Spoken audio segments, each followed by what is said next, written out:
Is Facebook saying your account is temporarily unavailable?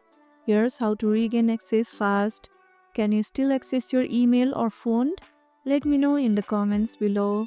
First, try facebook.com/hacked. This bypasses normal login for locked accounts.